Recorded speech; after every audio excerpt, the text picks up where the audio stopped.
E aí, pessoal, tudo certo? Hoje a gente vai mergulhar num documento que, olha, pode até parecer meio formalzão no começo, mas que, na verdade, é a alma de uma comunidade inteira, o Estatuto da Universidade do Estado de Minas Gerais. É importante pensar nele não só como um livro de regras, sabe, mas como a planta baixa, o projeto que define tudo, desde quem toma as decisões até qual é o grande objetivo da universidade. Bora lá desvendar isso? Pois é, essa é uma pergunta excelente, né? Porque uma universidade é muito, mas muito mais do que só salas de aula. É quase como uma pequena sociedade com seu próprio sistema de governo. E hoje a gente vai entender direitinho como essa estrutura de poder, de propósito e de comunidade funciona lá na UENG, usando o próprio estatuto como nosso mapa. Bom, para começar, vamos direto ao ponto. Qual é a identidade da UENG? O que o documento de criação dela nos diz sobre o que ela é na sua essência? E aqui, logo de cara, a gente já encontra uma palavra-chave: autarquia. De acordo com o artigo 1º, a UEMG não é só mais um órgão do governo. Ela tem um regime especial. O que isso quer dizer na prática? Que ela tem um nível bem alto de independência. É essa autonomia que permite que a universidade, por exemplo, crie um curso novo sem precisar pedir uma autorização direta para um político. É esse o pilar que sustenta todo o resto, como a gente vai ver. Beleza, então a gente já sabe que a UENG é autônoma. Mas, autônoma para fazer o quê? Qual é o grande propósito dela? A resposta, olha, vai muito além de simplesmente dar aulas.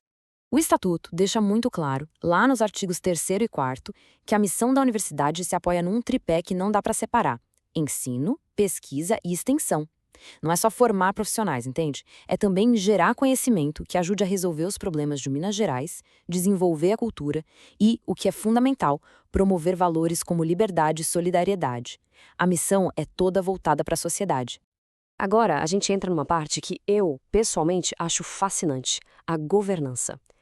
Pensa assim, do mesmo jeito que um país tem executivo, legislativo e judiciário, a universidade também tem uma estrutura para criar as regras, executar essas regras e fiscalizar tudo. Vamos ver quem faz o que nesse jogo.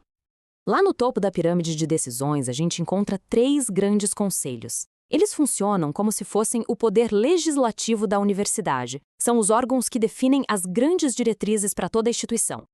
O interessante aqui é ver como os poderes são bem divididos. O CONO é o Conselho Universitário, é o chefão, o órgão máximo. Pensa nele como o Congresso da Universidade, aprovando o orçamento e a criação de cursos. Já o COEP é o cérebro acadêmico. Ele cuida dos currículos, das regras de ensino. E, por fim, o Conselho Curador é o fiscal, o olho que garante que o dinheiro está sendo bem usado. Juntos, eles criam um sistema de freios e contrapesos. E quem é que senta nessas cadeiras? O artigo 11 define uma regra bem importante: os professores têm 70% das vagas na maioria desses órgãos.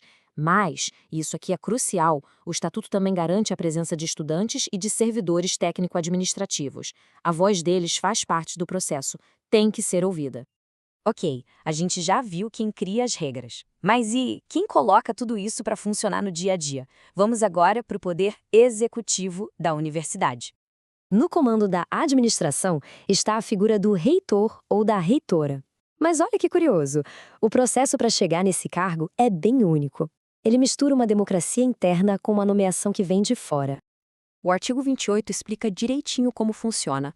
Primeiro, toda a comunidade universitária, professores, estudantes e servidores, vota. Isso mostra a força da decisão interna.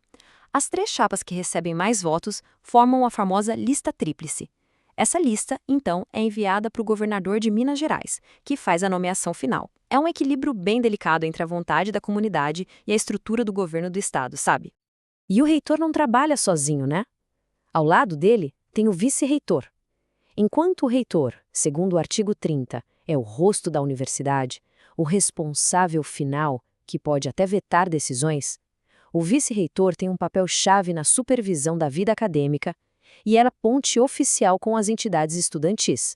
Eles são a dupla que comanda o dia a dia da gestão.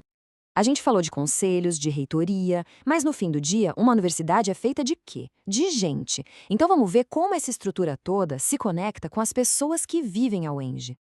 Segundo o artigo 83, a comunidade universitária é formada oficialmente por esses três grupos. Cada um deles tem seus direitos, seus deveres e, como a gente já viu, uma representação garantida na governança. Um pilar não se sustenta sem os outros dois.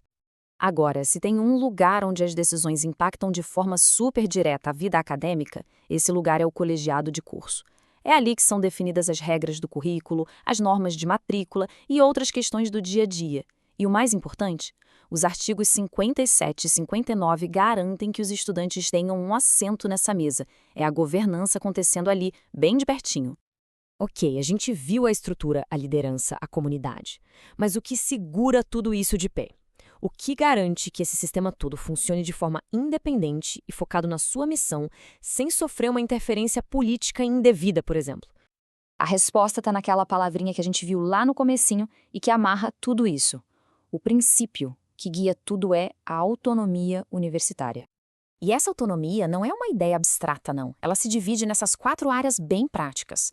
A universidade tem liberdade para decidir o que vai ensinar e pesquisar, como vai se organizar por dentro, como vai gastar o seu dinheiro e quais são as regras de convivência. Isso mostra perfeitamente por que ser uma autarquia é tão fundamental. Essa proteção legal é o que garante a liberdade para a universidade cumprir sua missão. E se tivesse uma frase para resumir o espírito da coisa toda, seria esta aqui, do artigo 6º. Essa é a promessa central da universidade. Todo o sistema, todos os conselhos, todas as regras existem para proteger uma coisa: a busca pelo conhecimento de forma livre, sem amarras. Então, no fim das contas, o Estatuto não é só um papel. Ele é um manual que define a cultura, o poder e as oportunidades dentro da universidade. E a pergunta que fica para a gente pensar é: como é que essa estrutura toda, desde a votação para reitor até a cadeira no colegiado do curso, realmente molda a educação e a vida de quem faz parte dessa comunidade todos os dias? Valeu, pessoal, por acompanharem essa análise.